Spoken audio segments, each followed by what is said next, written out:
Tay, Opo. hirap ka na raw magkarga ng taho dahil sa age mo. Kung ikaw ang tatanungin ko, anong pwede ko maitulong na para mapaglagyan mo ng 2 taho mo ng lata nang hindi mo na kailangang bitbitin pa? Ano po yun? Sidecar po sana. Sige po, Tay, bibigyan kita ng sidecar at bibigyan kita ng puhunan para sa taho para hindi ka na mag-ingreso. Meaning, ikaw na mismo ang bibili ng taho, tapos puhunan at yung kita, lahat yung iyo. Wala ka ng ingreso. Salamat. Suki din po daw kayo ni Lolo Mario sa taho. Opo. Gano'n lang kayo katagal na suki po ni Lolo Mario, ma'am? 42 years na po yung asawa ko, tapos ako po 38 years na. Siguro 5 years old ka pa lang, nakikita mo na siya. Uhugin pa daw po ako. Okay na ako. Lolo Mario, bukas po may pupunta dyan na staff, bigyan kita ng pedicab, tapos bigyan kita ng puhunan. Okay po? Opo, thank you po.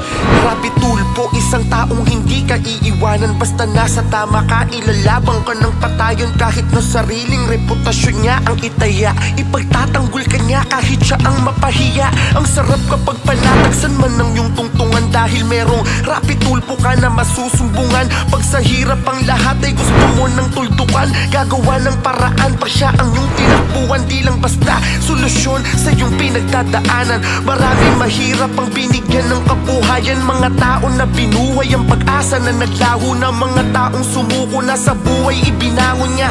Idol, napakasarap mo magmahal, sana araw-araw ay gabayan ka ng may kapal. Dahil sa mga pagtulong mo na walang kapalit, nakita yon lahat ni Lord, siya na bahalang magbalik. Salamat sa'yo, Idol Rapi Tulpo. Mula Maynila ay bumiyahe nga tayong muli dito sa Tansa, Cavite upang kumustahin at puntahan itong natulungan dati ni Idol Rafi na isang 73 years old na magtataho, kung saan merong YouTube title na panoorin kung paano ginawang high-tech ni Idol ang paglalako ni Lolo. Kaya naman nais ni Idol Rafi na siya ay muling puntahan at kumustahin sa pangalawang pagkakataon. Tao po! Hello po, tatay! Magandang hapon po! Basta kaya? Nung una nating pagkikita, binigyan ka ni Idol Rafi ng e-bike at mga kailangan mo sa pagtataho. Ngayon tay, kumusta naman? Paano na bago nung araw na yon ang buhay mo? Gumang para sa akin, hindi na ako nagbubuhat, hindi na ako napapagod, dumating konti ang kita ko. Kailan po kayo huling nakabenta ulit ng taho tay bago mag-lockdown? 3 araw pa bago nag-lockdown, nung binawalan na ako ng mga pulis dun sa Asa na po yung e-bike nyo ngayon, sir? Nandun sa tabing kalsada, doon ko pinaparada, meron kaming garay doon. Nung lockdown, di wala talaga kayong kita. Paano yung... Wala. Paano kayo kumakain? Paano, saan nyo kinukuha yung perang panggastos nyo araw-araw? Nangungutang. May mga panahon ba na hindi na kayo nakakain ng 3 beses sa isang araw? Minsan, kung talagang wala akong mautangan, 1 beses na lang kami nakain sa loob ng maghapon. Kukuha kami ng gulay dito sa likod, yun na lang luluto namin. Walang pambili, walang kita. Pero ngayon tay, namimiss mo ba ngayon magbenta ng taho? Oo, namimiss ko. Saka yung mga suki ko, naalala ko sila.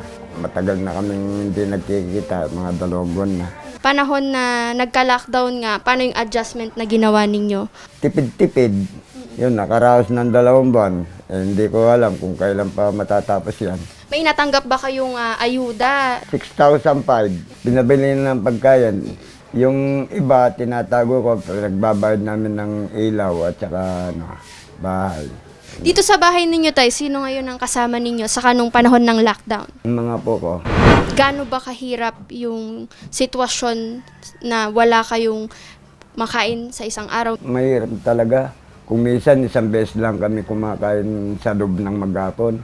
Pinapunta kami muli dito para ikaw ay makamusta at makita muli. Inihiling ko sana, kung hindi kalabisan, Idol Rafi, gusto ko sanang humingi ng ayuda. Or kumbaga, grocery. Oo. Silipin natin kung etong kitchen ni tatay, kung meron pa ba silang pagkain. Eto, itlog na naging mangga. Dito ka tatay, dito ka tatay. Ayan, eto ang itlog ni tatay. Mukhang mangga na lang tatay ah. Mamamagana na lang. Mangga na lang. So ngayon, kung makikita natin, wala talagang mga pagkain ngayon sila Wala tatay na. ditong Ayun, nakastock. meron pang konting toyo. Ito, toyo. So, usually tayo, toyo na lang kinakain ninyo. Paano po yan? Toyo saka may kanin. Oo, tsaka tapos maglalaga kami ng gulay ng talbos ng kamote. Mm-mm. Sasawsaw namin dyan. Nais nga ni Tatay Mario na sana mabigyan daw siya ni Idol Rafi ng ayuda. At kumbaga groceries. Kaya naman, Tay, kaya nga kami pumunta dito, pinapunta ni Idol Rafi para ikaw ay kumustahin at makita muli dahil nga nais niya ulit magbigay at maghandog ng tulong para sa'yo. Meron pang magandang pusong nag-ano sa akin. Kaya ako napapaluwag dahil meron pang taong mabuting tulad ni Idol Rafi na madudugtungan ng buhay namin.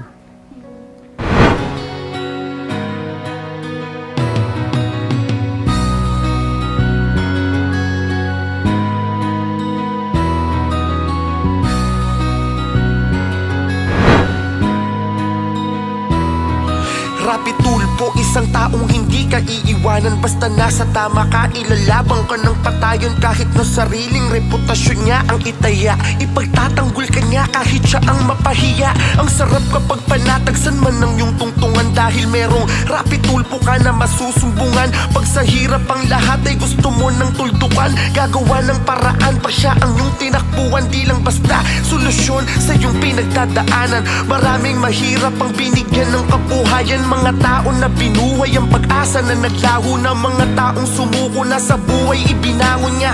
Idol, napakasarap mo magmahal, sana araw-araw ay gabayan ka ng may kapal. Dahil sa mga pagtulong mo na walang kapalit, nakita yon lahat ni Lord, siya na bahalang magbalik. Salamat sa'yo, Idol Rapi Tulpo. Ika'y sandalan ng mga inaaping Pilipino. Kung sino-sino pa ba ang kasama mo dito, Tay, na nandito na pwede rin nating kumustahin? Yung anak kong taga Malabon Okay, na narangan ng lockdown dito. Tsaka dito. yung dati kong kasama, yung 5.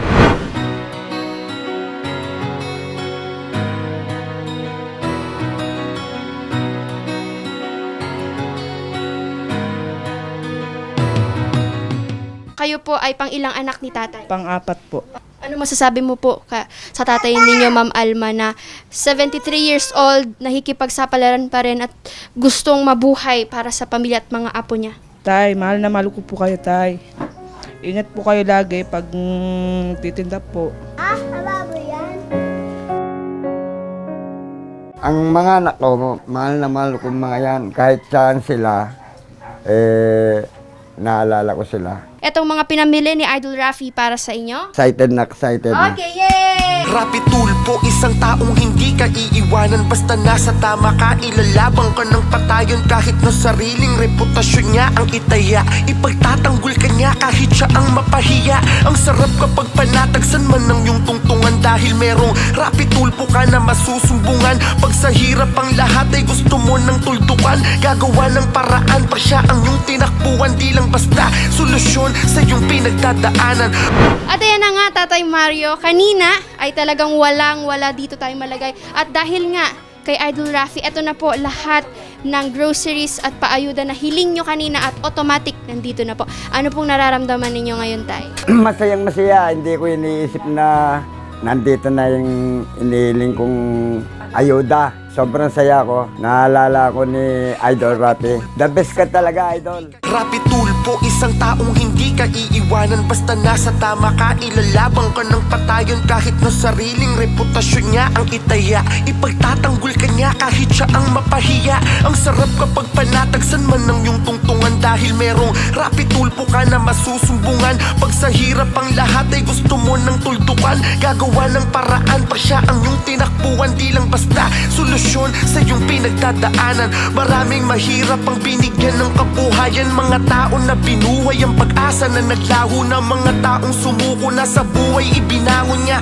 Idol, napakasarap mo magmahal, sana araw-araw ay gabayan ka ng may kapal. Dahil sa mga pagtulong mo na walang kapalit, nakita yon lahat ni Lord, siya na bahalang magbalik. Salamat sa'yo, Idol Rapi Tulpo. Ika'y sandalan ng mga inaaping Pilipino. Nandiyan ang Diyos Ama, nakamasid sa